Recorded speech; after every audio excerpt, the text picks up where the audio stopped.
Welcome to Sweet Life Beat Life. We hope this video helps. You begin by confirming which Adobe account and plan you're using, because cancellations apply to the Adobe ID, not the app on your device.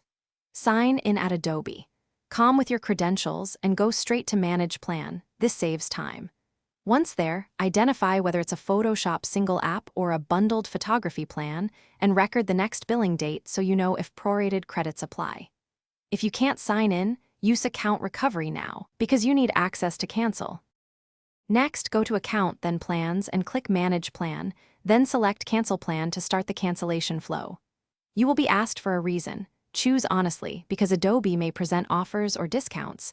Decide whether to accept or continue. Make sure you read the billing summary. It shows refunds, early termination fees, and how long you keep access.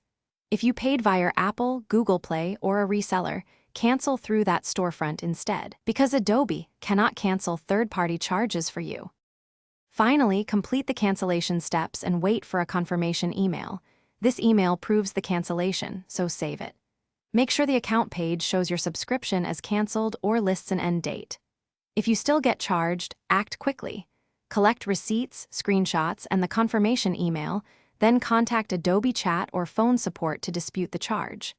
If you were billed through Apple, Google Play, or a reseller, contact that provider with the subscription ID, because Adobe cannot reverse third-party. Thanks for watching. Consider subscribing if we helped you.